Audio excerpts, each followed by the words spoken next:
യുഎഇയിൽ നിന്ന് 1200 കോടി വായ്പയെടുത്ത് മുങ്ങിയ മലയാളികൾ ഉൾപ്പെടെയുള്ള ഇന്ത്യക്കാർക്കെതിരെ നടപടികൾ ആരംഭിച്ചു. ഇതിൽ 19 പേര് മലയാളികളാണ്. National bank of Ras al Khaimah, national bank of ഹുറൈജ, അറബ് ബാങ്ക് എന്നീ സ്ഥാപനങ്ങളുടെ പരാതിയിലാണ് ക്രൈംബ്രാഞ്ച് അന്വേഷണം ഏറ്റെടുത്തത്. ബാങ്ക് അധികൃതർ വ്യാഴാഴ്ച എറണാകുളം സെൻട്രൽ സ്റ്റേഷനിലെത്തി മൊഴി നൽകി.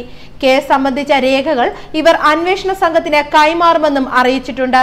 46 കമ്പനികളാണ് തട്ടിപ്പിന് കൂട്ടുനിന്നിട്ടുള്ളത്. ദുബായ്, ഷാർജ, അബുദാബി തുടങ്ങിയ എമിറേറ്റ്സുകളിലായി നടന്ന തട്ടിപ്പിൽ എറണാകുളം, കണ്ണൂർ, മലപ്പുറം ജില്ലകളിൽ നിന്നുള്ള 19 മലയാളികൾ പ്രതികളായിട്ടുണ്ടെന്നാണ് അറിയാൻ സാധിക്കുന്നത്.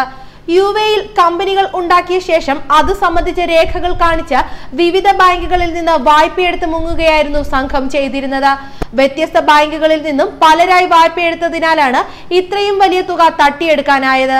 വായ്പയെടുത്തവർ മുങ്ങിയതിനൊപ്പം ബാങ്കിൽ സമർപ്പിച്ചിരുന്ന കമ്പനികളും അവയുടെ ആസ്തികളും സ്റ്റോക്കുകളുമെല്ലാം അപ്രത്യക്ഷമാവുകയായിരുന്നു. ബാങ്കിന്റെ കേരളത്തിലെ power of attorney Prince Subrahmanyan പറഞ്ഞു. യുഎഇയിലെ ബാങ്കുകളിൽ നിന്ന് മലയാളികൾ ഉൾപ്പെടെയുള്ളവർ കോടികൾ തട്ടിയെടുത്തത് കൃത്യമായി ആസൂത്രണം ചെയ്ത് നടപ്പിലാക്കിയ പദ്ധതി പ്രകാരമായിരുന്നു. യഥാർത്ഥത്തിൽ ബിസിനസ് നടത്തിയിരുന്നവർ തന്നെയാണ് തട്ടിപ്പിന് പിന്നിൽ എന്നതിനാൽ ബാങ്കുകളെ വിദഗ്ധമായി പറ്റിക്കാൻ ഇവർക്ക് സാധിച്ചു. കമ്പനി ഇടപാടുകൾ പെരുപ്പിച്ചു കാണിച്ചും ഒരേ രേഖകൾ ഉപയോഗിച്ച് വ്യത്യസ്ത സ്ഥലങ്ങളിലെ വിവിധ ബാങ്കുകളിൽ നിന്ന് വലിയ തുക വായ്പയായി എടുക്കുകയുമായിരുന്നു ഇവർ ചെയ്തിരുന്നത്. ആദ്യമൊക്കെ വായ്പ കൃത്യമായി തിരിച്ചടച്ചിരുന്നതിനാൽ ഇവരെല്ലാം ബാങ്കിന്റെ വിശ്വസ്തരുമായിരുന്നു. അതുകൊണ്ട് തന്നെ കൂടുതൽ തുക വായ്പ കൊടുക്കാൻ ബാങ്കുകൾ തയ്യാറായി.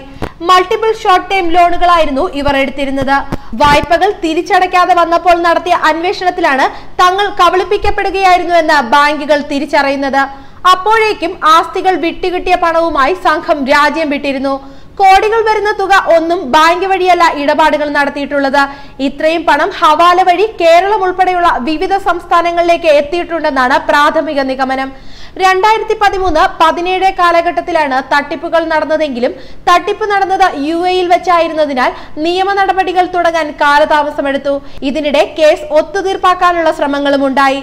മാത്രവുമല്ല, തങ്ങൾക്കെതിരെ ഇന്ത്യയിൽ നിയമ നടപടികൾ സ്വീകരിക്കാനാവില്ലെന്ന നിലപാടിലാണ് വായ്പയെടുത്തവർ.